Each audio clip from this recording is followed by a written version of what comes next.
माननीय सभासदों, माननीय सभापति जी। क्वेश्चन आवर क्वेश्चन 61 माननीय Sujit Kumar ji, question hour, nothing else is going on record. Sir, question 61 माननीय मंत्री जी, फर्स्ट सप्लीमेंट्री जवाब सभा पटल पर रखा गया। क्वेश्चन और है, प्लीज क्वेश्चन आवर चलने दें, ये मेंबर्स का hour please. Sir, in response to an unanswered question on 24th of March 2022, sir, the government said that the import of solar cells from China has increased by 26% compared to the previous year. Sir, not only is it a drain on our national wealth, but also, sir, we have seen how China has been behaving on our borders, so it's a strategic reason also. Sir, I would like to know from the Honorable Minister whether there has been an increase in the import of solar cells from China since January 2022, and if yes, what steps have been taken by the government to reduce this? You have put already two questions. सभापति महोदय, पिछले साल हमारा export of सितंबर 2022 तक भारत में बनी हुई models को एक्सपोर्ट हमने 74 मिलियन US डॉलर की किया है। वही साल में इंपोर्ट 34 मिलियन US डॉलर किया है। ये स्पष्ट दर्शाता है कि भारत में बनी हुई सोलर मॉड्यूल इंपोर्ट से भी ज़्यादा हमने किया है। तो भारत में आज 20 गीगावाट की मैन्युफैक्चरिंग यूनिट है, और जितना मात्रा में भारत देश के अंदर उत्पादन होती है, उससे कम देश के अंदर आज के दिन में इंस्टॉलेशन हुआ है। धन्यवाद सभापति। Second supplementary. My question was specifically with regards to imports from China. So the Honorable Minister can give a written reply later on. Sir, the second question is, sir, in 2015, Government of India had set a target of setting up 50 solar parks and ultra mega solar parks. माननीय सदस्यगण, जो आप bell में आ रहे हैं, जिस विषय की बात चर्चा कर रहे हैं, माननीय रक्षा मंत्री 12:30 बजे आपको बयान दे रहे हैं। प्लीज अपनी सीट पर आप वापस जाएं। मैं आग्रह कर रहा हूं आप सबसे, जो बेल में खड़े अपनी सीट पर जाएं। 2 दिनों से बहुत अच्छी तरह सदन चल रहा था, उस परंपरा को बनाए रखें, ये आपके हित में है, आपको मौका मिलता है बोलने का। Please go back to your seats. 12:30 बजे माननीय रक्षा मंत्री जी इसी विषय पर बयान देने आ रहे हैं। महज 25 मिनट बाद माननीय रक्षा मंत्री जी बयान दे रहे हैं। Please go back to your seats. Please माननीय Sujit ji, second supplementary. Sir, out of this 50 solar parks and ultra mega solar parks, the anticipated generation capacity was 40 gigawatt. Out of this, sir, only 8 parks have been completed and commissioned until now, and 6 parks are partially commissioned. So, sir, my query to the Honorable Minister is, sir, what are the reasons for this shortfall?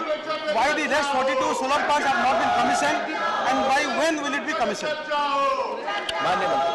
सभापति महोदय, देश के अंदर solar park का sanction भी किया है, और सारे सोलर पार्क के अंदर जहां पर जो राज्यों ने जमीन देने में दिक्कत की थी, वहीं पर थोड़ा सा हमने स्लो किया है। बाकी सारे सोलर पार्क में हमने हमारा काम चालू किया है, और आज देश के अंदर करीब 70 गीगावाट की सोलर क्षमता की अभी ऑलरेडी बन चुकी है। सभापति महोदय। माननीय Ayodhya Rami Reddy, please. Thank you, sir. India currently has less manufacturing capabilities to produce solar cells, which is an important component of solar modules. What steps the government is taking to address this issue and bridge the gap? Thank you. सभापति महोदय, देश के अंदर solar modules आत्मनिर्भरता हो, इसी के लिए भारत सरकार PLI स्कीम लाया गया है। PLI स्कीम 1 के अंतर्गत पॉलीसिलिकॉन से लेकर के वेफर, सेल और मॉड्यूल, सोलर पैनल तक बनाने का ये PLI स्कीम ऑलरेडी भारत सरकार 4,500 करोड़ की लागत से 3 पोटेंशियल बिल्डर्स को भारत सरकार के उनको नियुक्त किया गया। उसमें करीब 19,221 करोड़ की इन्वेस्टमेंट होने जा रहा है। करीब 1,30,000 की एम्प्लॉयमेंट इसमें पोटेंशियल है। और PLA 2 स्कीम के अंतर्गत भारत सरकार 19,500 करोड़ की ऑलरेडी टेंडर के प्रोसेस में है। इसमें करीब 65 गीगावाट की क्षमता की उत्पादन भारत देश के अंदर होने वाला है। तो इसको करीब 9 लाख तक एम्प्लॉयमेंट की जनरेशन की हो जाएगी। जब भारत 2024 और 25 तक ये सारे प्रोडक्शन में आने के बाद भारत 2030 तक जो 300 गीगावाट की जो हमने टारगेट रखा है, उसके लिए 42 गीगावाट की भारत में उपयोग हो करके हम लोग एक्सपोर्ट करने की भी क्षमता का भारत सरकार की इस दिशा में कदम उठाया है और चल रहा है। Thank you. माननीय अमर पटनायक जी, माननीय Amar Patnaik.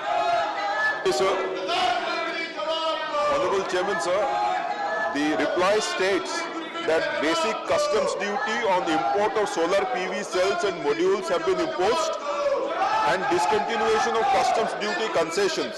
By removing these concessions माननीय सदस्य वेल में खड़े हैं, इस तरह से if the production इस has तरह not से come up, दिखाना there कि are लोगों को reports प्रोसेस that the दिखाना ये capital सही cost नहीं है। of the कृपया solar कृपया power अपनी projects सीट in पर India वापस has जाएं। gone up.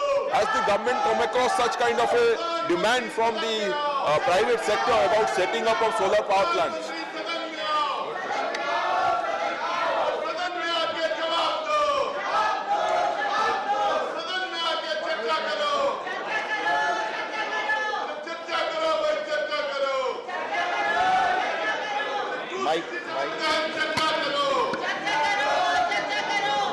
Honorable Chairperson, sir, what the honorable member is saying is correct. Because we have put in place customs duty restrictions to restrict import so as to encourage manufacturing in India. Now therefore the prices of solar cells and modules have gone up, and the developers have raised this issue before us that because the prices have gone up, therefore they are finding it, their viability has come down. Now we've taken note of what the developers have said. There are different categories. There are some categories where the bid happened before the customs duty was put in place. Now in such cases, we are in discussion with the Ministry of Finance to make sure that the customs duty does not apply to them. In many cases, the bid happened after the customs duty was put in place. In such cases, the developers are expected to have taken that into account when they were bidding for it. So we are seized of the matter, and it is right, the prices have gone up, but we believe that this is a small price to pay for building up capacity in our country. And Mr. Chairman, sir, by 2025, the module manufacturing capacity in our country, which is presently 20 gigawatts, would have gone up to 97 gigawatts, 97,000 megawatts. Already we have capacity under construction. Our exports are also going up, as my colleagues have said. So we are emerging as a manufacturing destination for solar cells and modules. Thank you. माननीय सदस्यगण जो well में खड़े हैं, कृपया अपनी seat पर जाएं। इस तरह से प्ले कार्ड लेकर आना, वेल में खड़ा होकर के नारे लगाना और दिखाना, ये सदन के नियमों के अनुकूल नहीं है। कृपया अपनी सीट पर जाएं। 2 दिनों से इतनी अच्छी आप चर्चा कर रहे थे, सदन की गरिमा किस रूप में लोग देखते हैं, कृपया उसको बनाए रखें। प्लीज प्लीज प्लीज, जो लोग वेल में खड़े हैं कृपया उनके नाम नोट करें। Please please. माननीय कामाख्या प्रसाद तासा। मैं मिनिस्टर को धन्यवाद देता हूँ कि वो विस्तृत से आंसर दिया है। ये एक आंसर दिया है डोमेस्टिक कंटेंट्स रिक्वायरमेंट, इसमें उन्होंने कोई स्कीम्स का नाम बोला है। मैं मंत्री जी से पूछना चाहता हूँ क्या ये जो सब्सिडी है इंडिविजुअल जो कंट्रीब्यूशन है उसको बढ़ाने के लिए फ्यूचर में आपका जो स्कीम्स है उसमें सब्सिडी और कुछ स्पेशल स्कीम्स के रखने के लिए कुछ विचार है क्या? प्लीज माननीय मंत्री जी। अध्यक्ष महोदय, जो डोमेस्टिक कंटेंट रिक्वायरमेंट हमने रखा है, वो डोमेस्टिक कंटेंट रिक्वायरमेंट इसलिए रखा है ताकि हम डोमेस्टिक मैन्युफैक्चरिंग को बढ़ावा दे सकें, ताकि यहाँ डिमांड क्रिएट कर सकें और ये कहें कि जो हम मॉड्यूल या सेल्स इस्तेमाल करेंगे वो मेड इन इंडिया होना चाहिए। इसको कहते हैं डोमेस्टिक कंटेंट रिक्वायरमेंट। ये हमने रखा है अपने जो भी स्कीम्स हमारे यहाँ जिसमें हम सब्सिडी देते हैं उस सब में हमने डोमेस्टिक कंटेंट रिक्वायरमेंट रखा है, क्योंकि हम सब्सिडी दें और बाहर का मॉड्यूल इस्तेमाल हो ये नहीं चल सकता। तो ये डोमेस्टिक कंटेंट रिक्वायरमेंट जो सब्सिडी स्कीम्स है उसमें रहेगा, कुसुम में है, रूफटॉप में है, ये सब्सिडी स्कीम्स है, इसमें डोमेस्टिक कंटेंट रिक्वायरमेंट रहेगा। क्वेश्चन नंबर 62 श्री माननीय सुशील कुमार गुप्ता। माननीय मंत्री जी, पहला सप्लीमेंट। माननीय मंत्री जी, आपने न्यू एजुकेशन पॉलिसी के तहत क्षेत्रीय भाषाओं में इंजीनियरिंग, टेक्नोलॉजी और मेडिकल एजुकेशन को भी पढ़ाने का निर्णय लिया, परंतु अभी तक केवल मध्य प्रदेश में प्रपोजल आई है, पूरे हिंदुस्तान में और कहीं नहीं आई।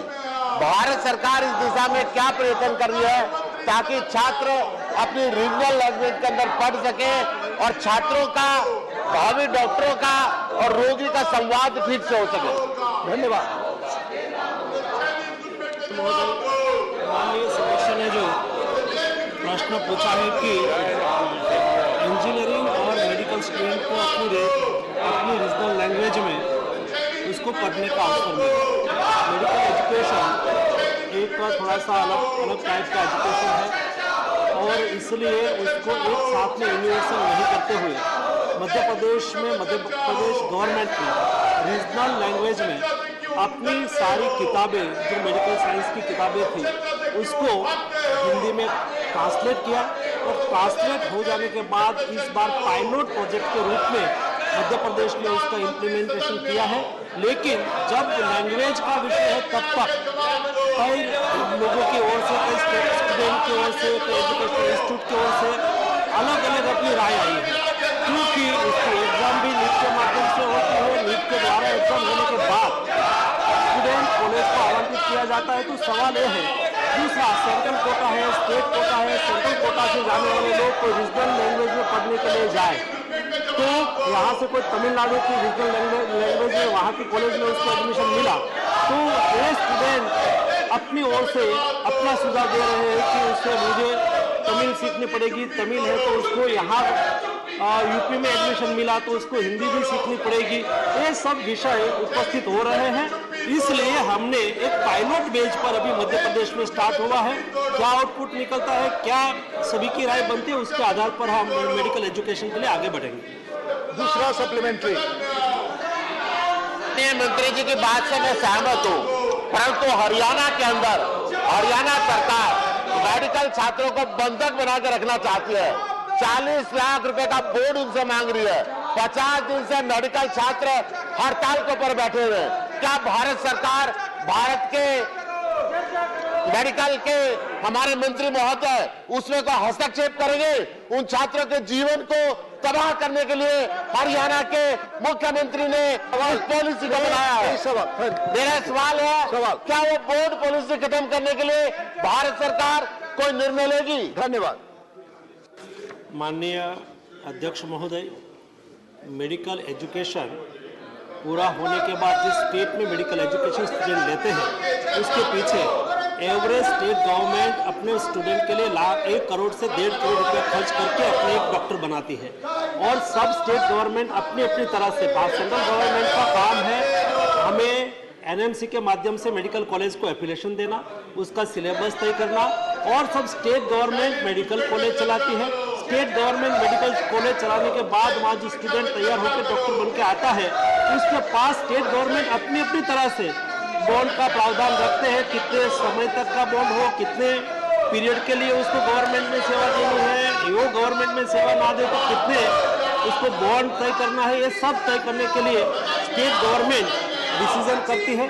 देश के कोई बच्चे का भविष्य ना बिगड़े, सभी बच्चे मेडिकल कॉलेज का मेडिकल एजुकेशन लेके, और मैं तो माननीय अध्यक्ष महोदय मानता हूँ कि स्टूडेंट को अपने सामने से अपनी सर्विस, अपनी ड्यूटी अपने स्टेट के लिए देनी चाहिए, क्योंकि स्टेट एक डॉक्टर निर्माण करता है। हेल्थ एक्सेसिबल बनाने के लिए, हेल्थ अफोर्डेबल बनाने के लिए दूर सुदूर क्षेत्र में जाके डॉक्टर 1 साल 3 महीने 1 साल से ज़्यादा कोई जगह पे वो नहीं होता है, तो जाके सेवा देने से उसका भी सशक्तिकरण होगा और दूर सुदूर क्षेत्र के लोगों की रिक्वायरमेंट भी पूरी होगी। इसलिए सब स्टूडेंट को भी मेरा सुझाव है कि वो जिस स्टेट गवर्नमेंट की ओर से जो व्यवस्था की गई है उसको फॉलो करें, ताकि स्टेट गवर्नमेंट का भी काम हो और अपने स्टूडेंट का भी सशक्तिकरण हो। धन्यवाद। डॉक्टर राधा मोहन अग्रवाल। जर्मनी में जाने वाले छात्र, जर्मनी की जनसंख्या 8 करोड़ है, जर्मन में शिक्षा लेते हैं। स्विट्जरलैंड की जनसंख्या 87 करोड़ है, 87 लाख है, वहाँ के भारतीय स्विस में शिक्षा लेते हैं। रसिया की जनसंख्या 14 करोड़ है, वहाँ जाने वाले भारतीय पहले रशियन सीखते हैं तब मेडिकल पढ़ते हैं। जापान की जनसंख्या 12 करोड़ है, वहाँ जाने वाले पहले जापानीज सीखते हैं तब वो मेडिकल की शिक्षा लेते हैं। तमिलनाडु की जनसंख्या 8.5 करोड़ है, वो अपनी तमिल भाषा में। कर्नाटक की जनसंख्या 6 करोड़ है, वो अपनी कन्नड़ भाषा में। केरल की जनसंख्या 3 करोड़ 50 लाख है, वो अपनी मलयालम की भाषा में। बंगाल की जनसंख्या 9 करोड़ है, वो अपनी बंगाली में। महाराष्ट्र की भाषा 12 करोड़ है, वो अपने महाराष्ट्र की भाषा में क्यों नहीं दे सकते? इसलिए माननीय मंत्री जी से मैं जानना चाहूंगा, क्या सरकार ऐसी व्यवस्था करेगी कि जो हमारे 22 भाषाएं स्वीकृत भाषाएं हैं उनमें हर राज्यों में शिक्षा दी जाए, और जो अपनी 22 भाषाओं में शिक्षा न देनी जाए उन्हें हिंदी भाषा में शिक्षा देने के लिए कहा जाए। धन्यवाद। धन्यवाद। माननीय अध्यक्ष महोदय, हमारी सरकार रीजनल लैंग्वेज में मेडिकल और इंजीनियरिंग का एजुकेशन मिले उस विषय के लिए पक्षधर है, हम उसको सपोर्ट करते हैं। एक बात विषय ये है कि सब दुनिया के सभी कंट्री अपनी अपनी लोकल अपनी कंट्री लैंग्वेज में वो एजुकेशन देते हैं और वहाँ जाके उसकी लैंग्वेज सीखनी पड़ती है। वैसे ही धीरे धीरे, इसलिए तो मैंने पहले भी स्पष्ट किया कि एक्सपेरिमेंट के बेस पे, पायलट बेस पे मध्य प्रदेश में वो चालू किया है और आगे उसका क्या आउटपुट निकलता है और राय बनेगी तो दिशा में भी हम आगे बढ़ेंगे। माननीय जवाहर सरकार, माननीय जवाहर सरकार।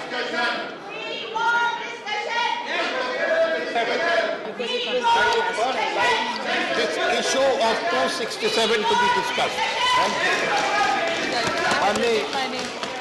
Please.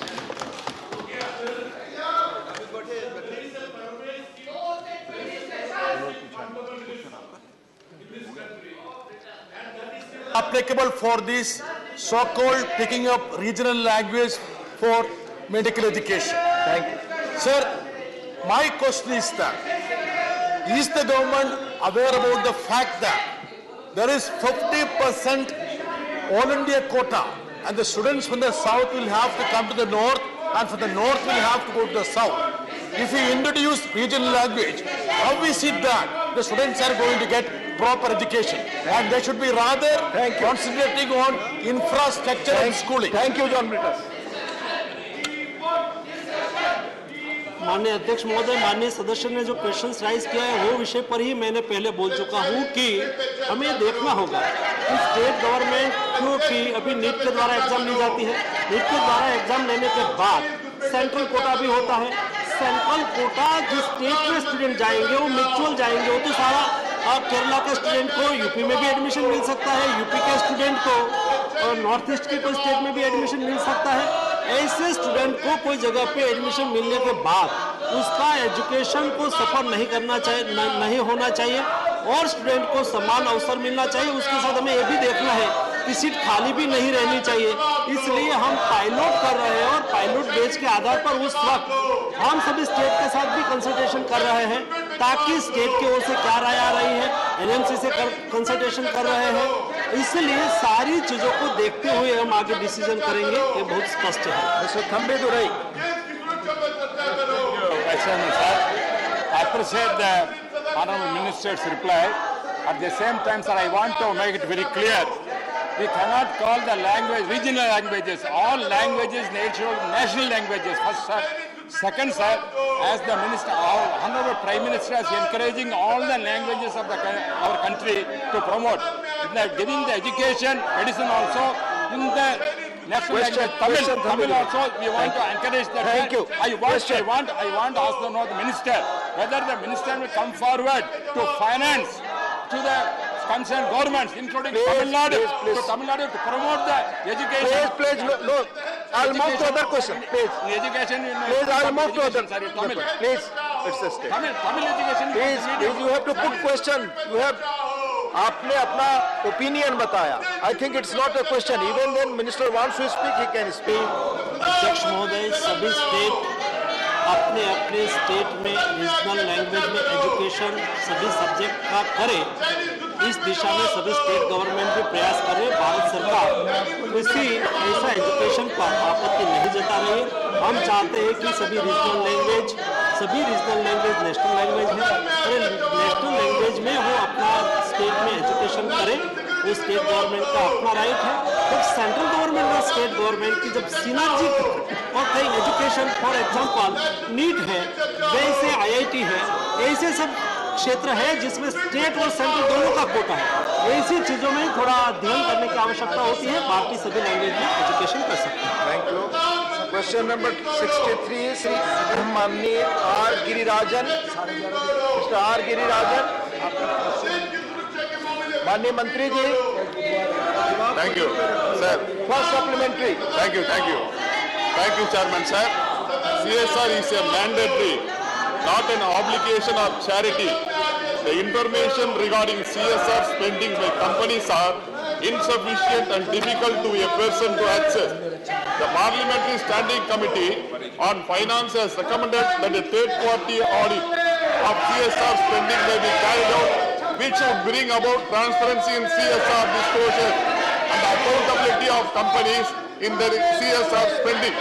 My question is specifically to the Honourable Minister is whether the government has any plan to form an exclusive monitoring committee comprising MPs from both houses, to which would bring about transparency in CSR disclosure and accountability of companies in their CSR spending.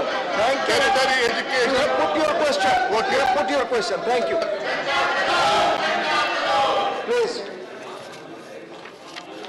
Please take your seat. Honorable Minister is replying. Sir, CSR policy is a board-driven exercise. The board decides what to do, monitors it and executes it. And these companies are creating wealth for the nation. So there is nothing that is mandatory from the side of the government. The board of the company has been empowered to take a decision on all activities that are covered under CSR. And these activities route is mentioned in Schedule 7. As far as making it is not mandatory. Secondly, members of parliament can be associated by any company which desires to do so. But if the company doesn't want to do so, it is up to them. We have not made it mandatory for the company to invite members of parliament for whatever CSR activities that they are doing. Second supplementary. Including the vocational training is very important, and the need of the hour to generate the skilled person to the expectations of the companies. I would like to know from the Honourable Minister whether the government has any plans to make it mandatory for the companies to spend 50% of the CSR spending on importing skill training. Further, whether the government has any robust mechanism to monitor the contribution of CSR funds by companies and to punish the companies that those do not actively contribute. The amount of fines imposed and the action taken on such erring companies. Thank you, sir. Thank you.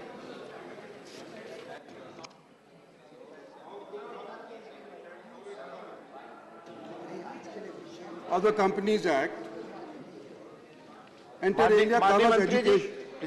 जो भी माननीय सदस्य अपना bag पीछे करके खड़े हैं, कृपया सदन के नियमों का पालन करें और अपनी सीट पर जाएं. प्लीज, माननीय मंत्री जी. Sir, Schedule 7 of the Companies Act, item number 2 covers inter alia, education, special education and vocational skills. So the answer to the minister is yes, the CSR activities does cater to vocational activities and vocational education. Now, over the last 3 years, the maximum amount of CSR that has been spent by companies has been on education. In 18-19, it was 6,000 crores. 1920 it was 7,175, and 2021 it's 6,607. On vocational skills itself, in 2018-19 the spending was 7,908 crores. In 1920 it was 1,181 crores, and 2021 it was 640 crores. So it is increasing every year on even vocational education. Like I said before in the earlier answer, but however the government is not making it mandatory for any company to spend only on this or on that particular CSR activity. Thank you. माननीय नरेश बंसल।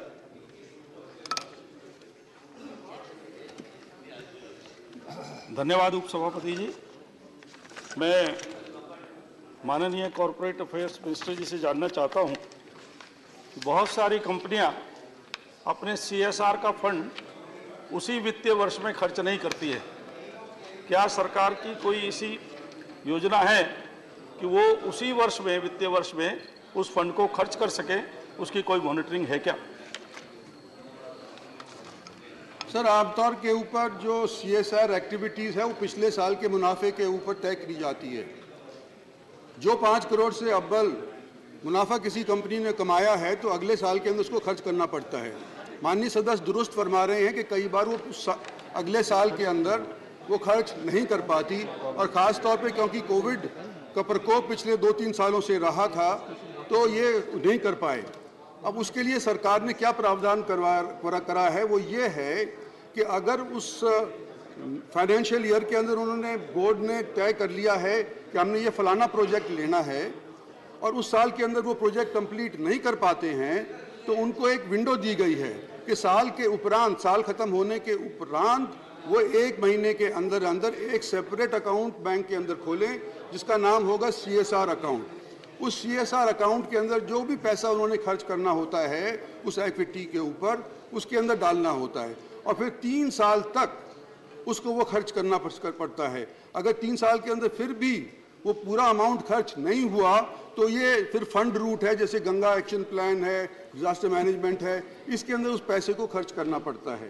तो एक बार company liable हो जाती है CSR spending के लिए तो वो कंपनी के खाते से निकल करके CSR अकाउंट में चला जाता है और कंपनी उसको अपने लिए इस्तेमाल नहीं कर सकती। मैंडेटरी तो नहीं है ये कि भाई उसी साल के अंदर करे, एक्टिविटी शुरू करना उस साल के अंदर मंजूरी ज़रूर होनी चाहिए कि हमने, बोर्ड ने फैसला कर लिया है कि ये एक्टिविटी हम शुरू करेंगे। और अगर लंबी चौड़ी एक्टिविटी है, 1 साल में पूरी नहीं होती है, 2 साल में पूरी नहीं होती है, 3 साल में नहीं पूरी होती है, तो 3 साल तक उसको पूरा करने की अनुमति सरकार दे रही है। माननीय सुलता देव जी।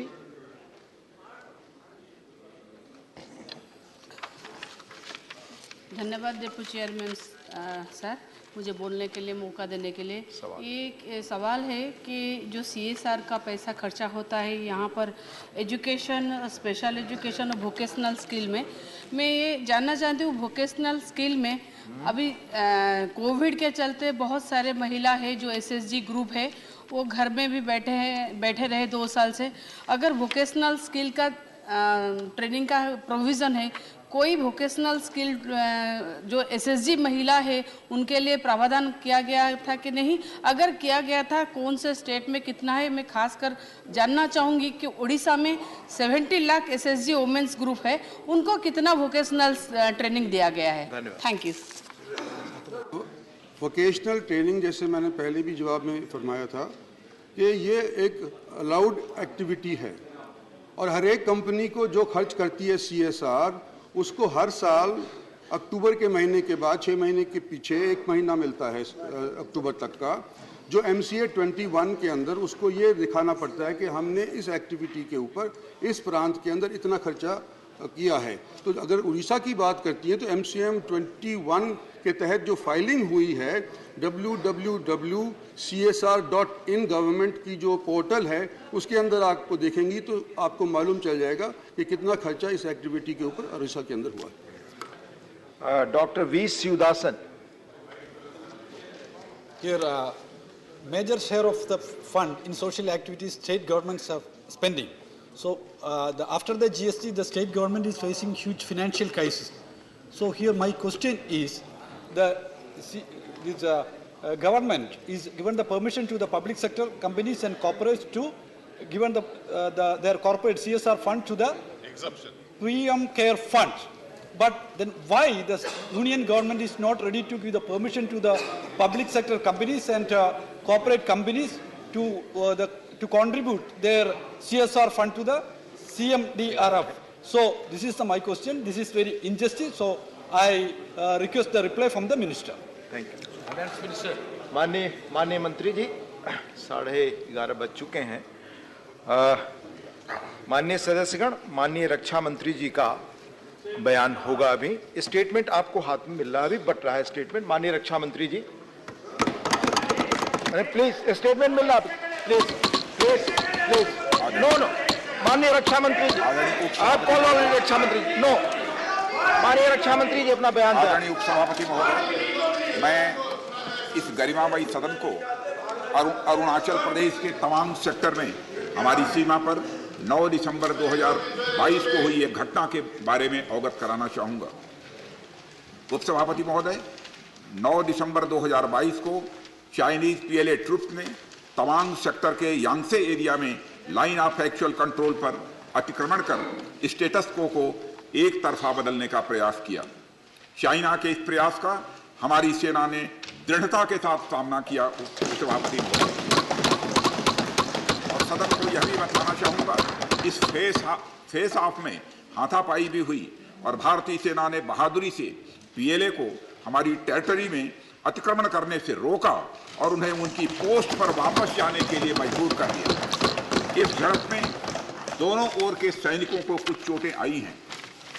उपसभापति महोदय, मैं इस सदन को यह बताना चाहता हूं कि हमारे किसी भी सैनिक की न तो मृत्यु हुई है और न ही कोई गंभीर रूप से घायल हुआ। इंडियन मिलिट्री कमांडर्स के टाइमली इंटरवेंशन के कारण पीएलए सोल्जर्स अपनी लोकेशंस पर वापस चले गए और इस घटना के पश्चात एरिया के लोकल कमांडर ने 11 दिसंबर 2022 को अपने चाइनीज काउंटर पार्ट के साथ स्थापित व्यवस्था के तहत एक फ्लैग मीटिंग भी की और इस घटना पर चर्चा की। चीनी पक्ष को इस तरह के एक्शंस के लिए मना किया गया और सीमा पर शांति बनाए रखने के लिए उन्हें कहा गया। इस मुद्दे को चीनी पक्ष के साथ कूटनीतिक स्तर पर भी उठाया गया है। उपसभापति महोदय, मैं इस सदन को आश्वस्त करना चाहता हूं कि हमारी सेनाएं हमारी भौमिक अखंडता को सुरक्षित रखने के लिए पूरी तरह से प्रतिबद्ध हैं और इसके खिलाफ किसी भी प्रयास को रोकने के लिए सदैव तत्पर है। मुझे विश्वास है कि यह सदन हमारी सेनाओं की वीरता और साहस को एक स्वर से समर्थन देगा।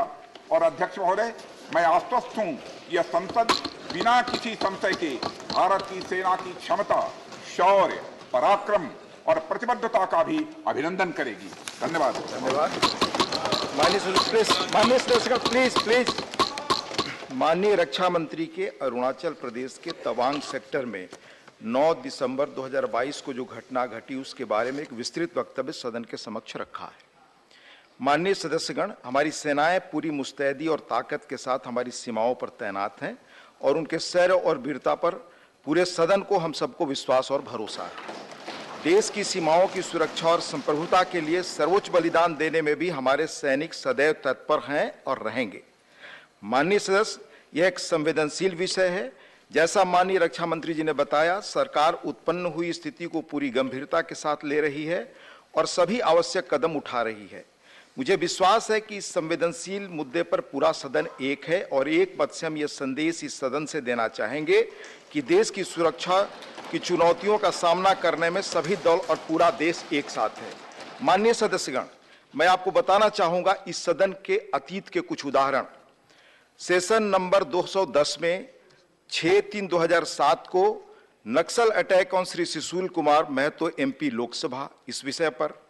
फिर सेशन नंबर 212 26/11/2007 को सीरियल बम ब्लास्ट यूपी। फिर सेशन नंबर 215 13/3/2009 को फॉलोअप मुंबई टेररिस्ट एक्ट। फिर 215 सेशन में 18/2/2009 को सिचुएशन इन श्रीलंका इन संवेदनशील विषयों को देखते हुए क्वेरी पूछने के बहस करने की आगे प्रक्रिया नहीं बढ़ी। इसलिए इस पर भी जो क्वेरी आए हैं, मैं निवेदन करता हूं कि कोई क्वेरी इस पर नहीं हो। धन्यवाद। Number 64, question number 64 question number 64 के डॉक्टर के सर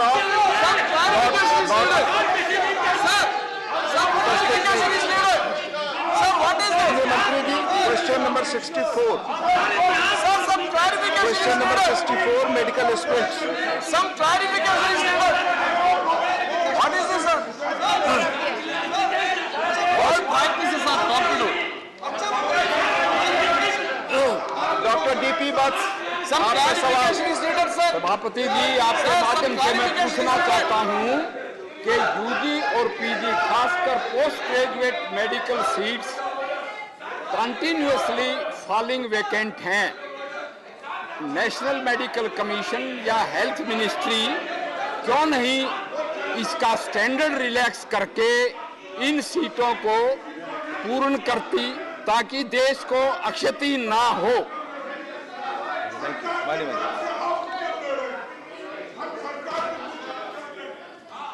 जताई है कि कुछ सीटें वैकेंट रहती है यूजी की या पीजी की। सर, लगातार आदरणीय प्रधानमंत्री जी के नेतृत्व में आज देश में यूजी सीट्स और पीजी सीट्स लगातार बढ़ाए जा रहे हैं। जो वैकेंसी की चिंता जताई है उसमें अवगत कराना चाहती हूँ कि पीजी में जो प्री क्लिनिकल और पैरा क्लिनिकल पोस्ट है सर, उसमें अनविलिंगनेस कहूँगी मैं, स्टूडेंट्स इसको प्रायोरिटी नहीं देते हैं, इसीलिए सर वो वैकेंट रहते हैं। ज़्यादातर इसमें सर क्लिनिकल पोस्ट को चॉइस दिया जाता है, इसकी वजह से वो सीटें भरी जाती है। लेकिन फिर भी सर हमने लगातार सरकार ने प्रयास किया है कि जो हमारे परसेंटाइल है वो परसेंटाइल हम रिड्यूस करते हैं ताकि ज़्यादा से ज़्यादा स्टूडेंट इसमें भाग ले। लेकिन मैं ये ज़रूर कहना चाहती हूँ कि ये सर स्टूडेंट पे निर्भरता करता है कि कौन सी चॉइस करे, लेकिन हमारा प्रयास है कि लगातार सीटें बढ़े और इस दिशा में ये सीटें बढ़ाने में हमारी सरकार कामयाब रही है। धन्यवाद। Mister R Krishnaiah, please put your question.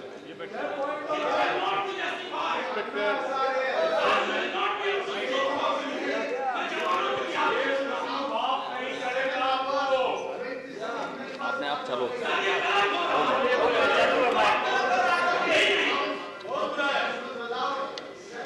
Respected Chairman, Vice Chairman, the NEET admissions, the OBC reservations are not implementing properly. It is several times it was brought to the notice of the central government and at the same time Prime Minister also. The government assured to give proper implementation of OBC reservations. But those who are coming under open competition, getting high marks, they are treating as a reserved candidate. It is against the judgment of the Supreme Court. In several judgments, the Supreme Court given those who comes under open competition, they may be treated as an open competition, not reservation. Put your question.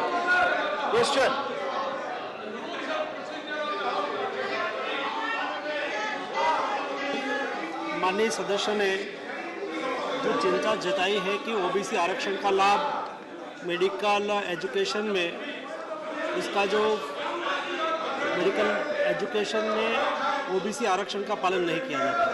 माननीय अध्यक्ष महोदय, मैं आपके माध्यम से माननीय सदस्य को बताना चाहता हूं कि हमारी सरकार ओबीसी, एससी, एसटी और ईबीसी सभी आरक्षण को मानती है। सभी आरक्षण के परसेंटेज के मुताबिक मेडिकल एजुकेशन में भी स्टूडेंट को आरक्षण दिया जाता है। कोई भेदभाव कोई स्टूडेंट के साथ नहीं किया जाता है।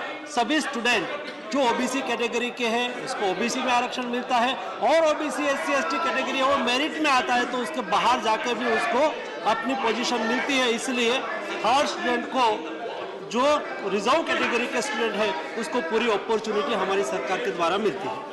No point of order in question hour, please. No point of order in question hour. You know the follow the rules, please. Dr. Shri Subhash Chandra Bose Pillai.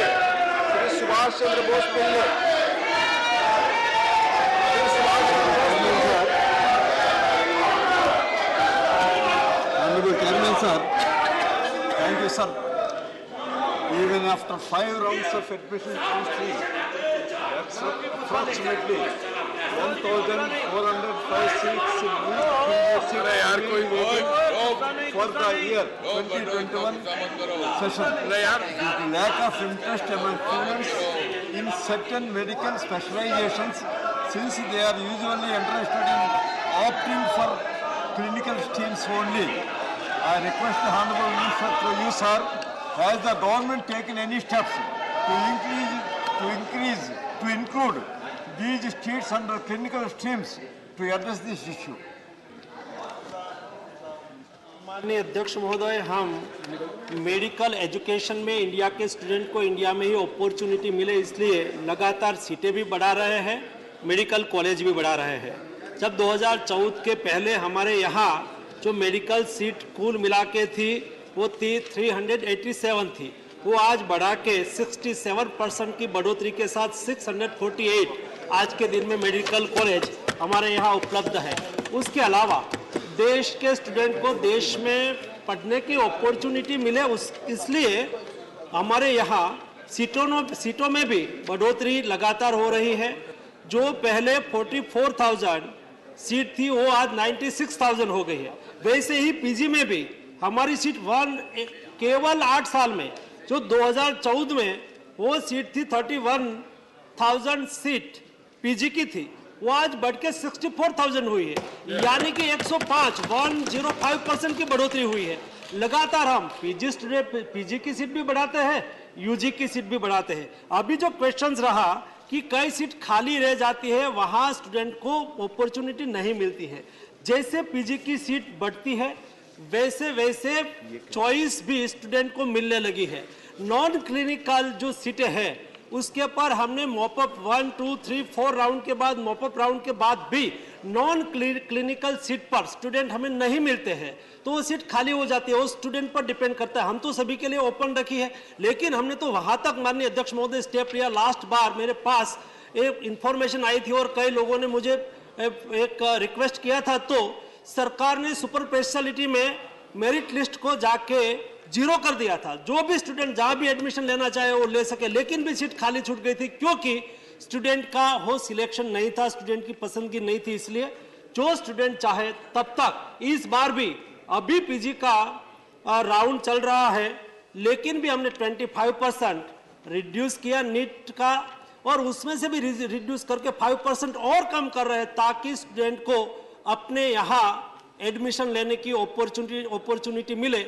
लेकिन अभी भी कई सीटें खाली रहने की संभावना है क्योंकि स्टूडेंट की प्रायोरिटी नहीं है, स्टूडेंट का सिलेक्शन नहीं है। स्टूडेंट ही नहीं आना चाहे तो उसके लिए तो हमारा कोई रास्ता नहीं है। लेकिन स्टूडेंट क्यों नहीं आना चाहते हैं, अदर फैकल्टी में उसको अपॉर्चुनिटी मिल जाती है, अदर कैटेगरी में उसको अपॉर्चुनिटी मिल जाती है, ताकि उसको चॉइस फिलिंग के लिए सुविधा हो गई है, इसलिए कई सीट खाली रहती है। लेकिन भी जब तक हमारा प्रयास है कि कम से कम सीट खाली रहे, और हम स्टूडेंट के साथ काउंसलिंग भी करते हैं, उसके लिए जो नॉन टेक्निकल पोस्ट है, नॉन टेक्निकल सीटें हैं, उसके लिए भी क्या क्या उसको भविष्य में अपॉर्चुनिटी मिले, उसके लिए हम एनएमसी के साथ कंसल्टेशन करके उसको रिवाइज भी करने की कोशिश कर रहे हैं ताकि स्टूडेंट उसमें एडमिशन ले और सीट खाली ना रहे।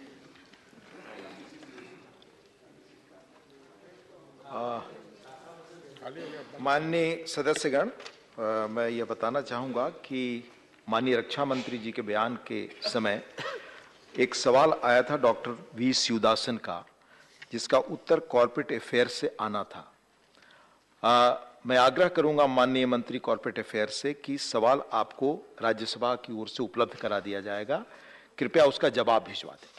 Thank you. जो सप्लीमेंट्री रह गई थी जी, लास्ट सप्लीमेंट्री। अच्छा, अगर आप बता सकते हो तो अभी आप। डिप्टी चेयरमैन साहब, इसके अंदर जैसे पहले जिक्र हो चुका है कि ब्रॉड बेस्ड एक्टिविटी है जो कि CSR फंड कहाँ किया जाए वो कंपनी का बोर्ड डिसाइड करता है, और उसके दो जरिए हैं। एक तो वो अगले साल के अंदर जो एक्टिविटी रूट है उसके अंदर करे, और अगर वो एक्टिविटी रूट अपनाता नहीं है कि भाई हमने फलानी एक्टिविटी के अंदर पैसा खर्च करना है, तो दूसरा रूट है कि 6 महीने के अंदर अंदर उसको ये अपना पैसा जो CSR का तय हो जाता है, उस CSR के पैसे को अनेक और जो भारत सरकार की तरफ से कोष बनाए गए हैं, जिसके अंदर PM केयर्स फंड भी है, डिजास्टर मैनेजमेंट भी है, इनके अंदर दे सकता है। तो ये एक ब्रॉड बेस्ड एक्टिविटी बोर्ड की है, और हमने 2 बार चिट्ठी भी लिखी हुई है कंपनीज को भी भारत सरकार की तरफ से कि भाई ये सन 14 में लिखी गई है और सन 21 के अंदर लिखी गई है कि आप इसको इंटरप्रिटेशन के अंदर ब्रॉड तौर के ऊपर इंटरप्रेट करें, और जो देश की भलाई के लिए काम हो सकता है उसके अंदर आप इस पैसे को खर्च कर सकते हैं, लेकिन जरिया ये होगा एक्टिविटी रूट का होगा, या ये आपको इन कोष के अंदर प्रधानमंत्री फंड का भी, केयर्स का भी जिसका अंदर जिक्र है, इसके मार्फत करना पड़ेगा। धन्यवाद। इसमें एक पॉइंट मैंने ऐड करना चाहती हूँ। जी जी, माननीय MOS जी exhaustively बोल दिए, but I heard Honorable Member Shivdasan ji speak about as to why it can be given for certain central government's schemes and not be given for Chief Minister's Relief Fund.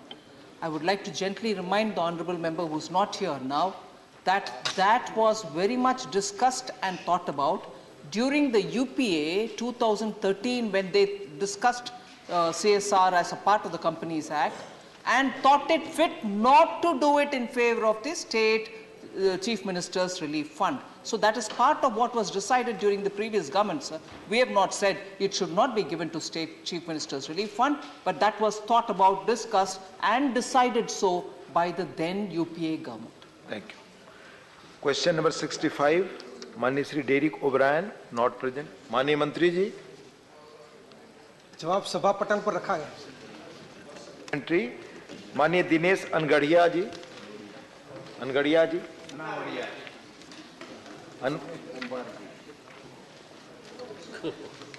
धन्यवाद माननीय उपसभापति महोदय जी।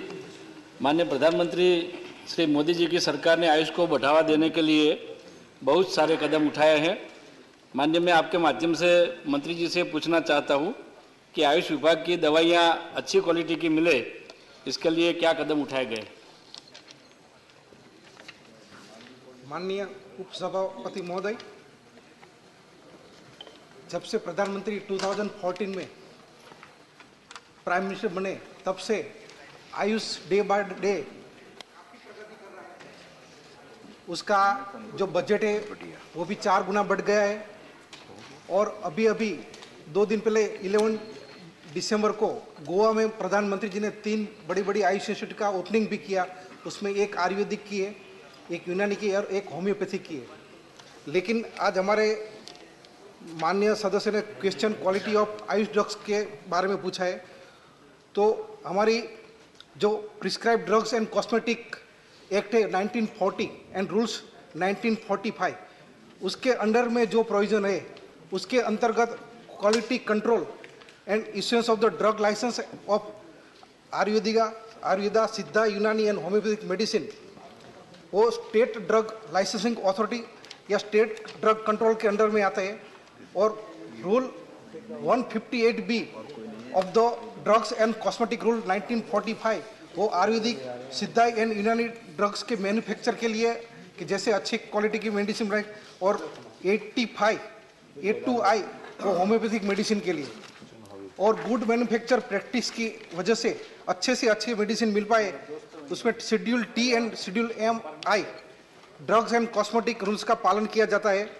और एक central sponsor scheme की वजह से भी हम जो आयुष फार्मेसी, जो उसको नेशनल आयुष मिशन बोलते हैं, उसके अंडर भी हम जो स्टेट फार्मेसी उसको स्ट्रेंथन करते हैं।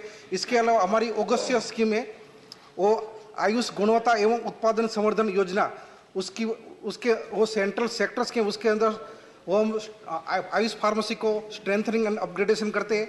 साथ में फार्मेको विजिलेंस ड्रग है, उसमें जो मिसलीडिंग एडवर्टाइजमेंट है, ऐसे काफी बात है वो हम करते हैं। क्वालिटी कंट्रोल, संक्षिप्त उत्तर दीजिए, संक्षिप्त उत्तर। और हमने 2 MOU भी एक अमेरिकन हर्ब एसोसिएशन के साथ भी किया है और एक इंडियन फार्माकोपिया के साथ भी किया है।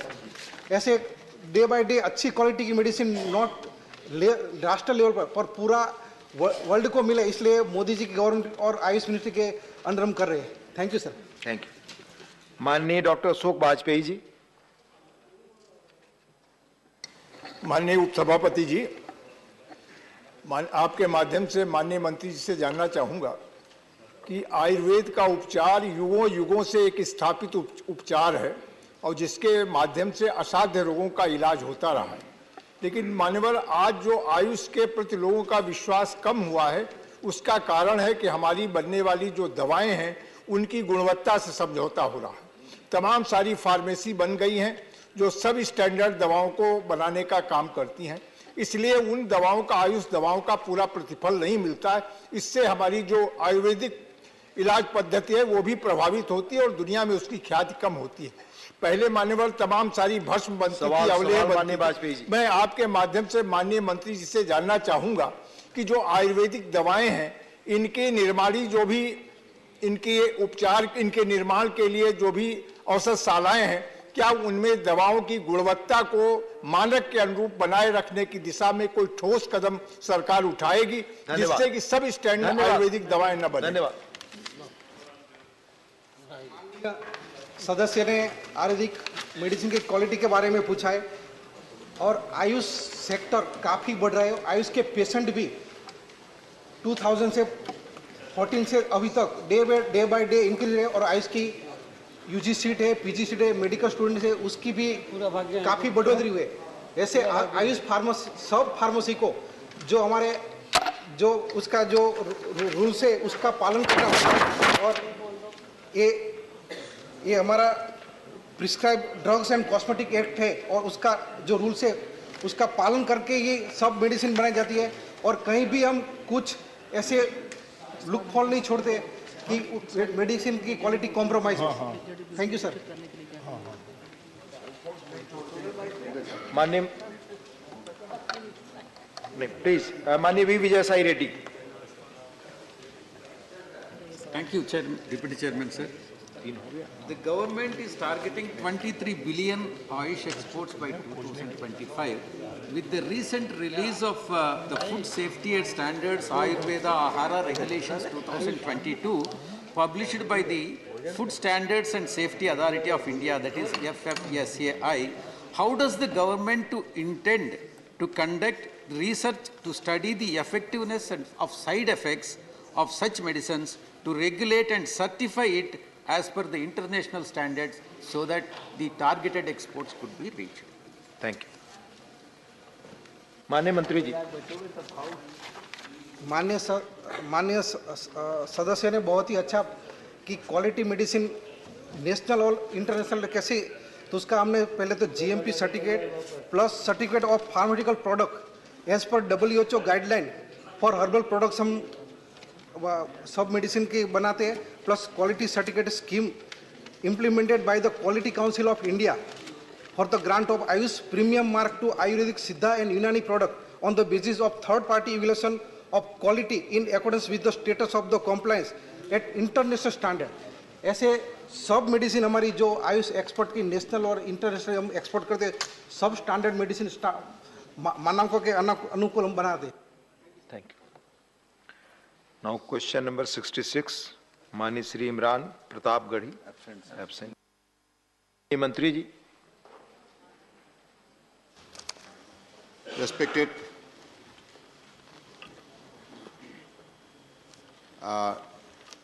Chairman, sir, answer is laid on the table, sir. Thank you. Honorable G.K. Vasan, your question. Sports sector in the country are steadily doing well, no doubt, sir.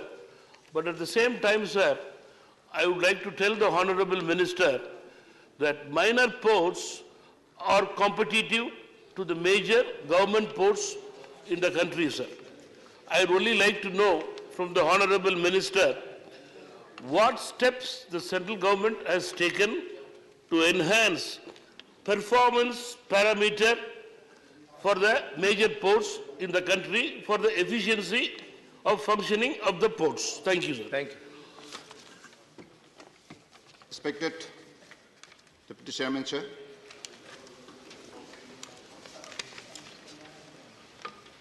Particularly for the growth of the national economy,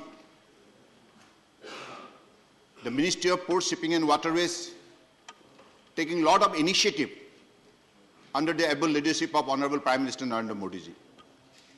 Since 2014 onwards till 2022, we have, under his guidance, brought some revolutionary changes, particularly in the infrastructure development. Honorable Prime Ministers who have launched Sagarmala program. Through this particular program, the main objective was to develop the infrastructure, particularly in the ports, port modernization, port-led industrialization, port-led connectivity enhancement, coastal community development, coastal shipping, and inland waterways.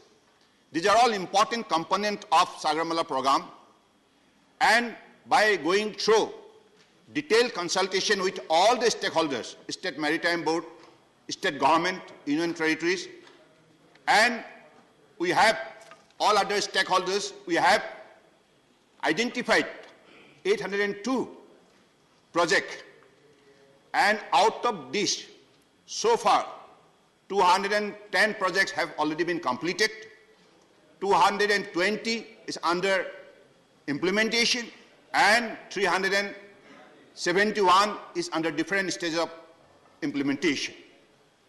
So this has brought revolutionary changes, particularly for the capacity enhancement of the port, be it modernization, be it mechanization, be it digitization.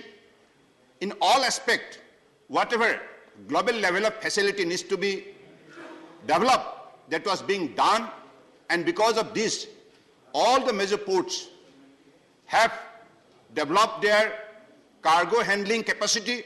As a result, now, if you go through all the data, then you'll see every year there is a growth of 6% cargo handling capacity, whether it is coastal shipping, whether it is EXIM cargo, whether it is inland waterways. So in the all aspect, the success story has revealed the fact of happening that under the dynamic leadership of Honorable Prime Minister, this country, particularly shipping being the largest transporter of the country, played a very, very important role. And we have also created scope for the private sector to take important part. Thank you. And because of the introduction of PPP mode, so far,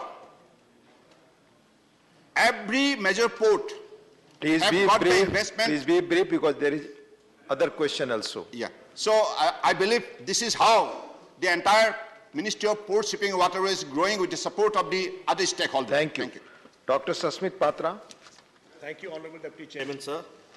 Paradip Port in Odisha, sir, has been doing extremely well and is one of the largest cargo handling capacities today in the country.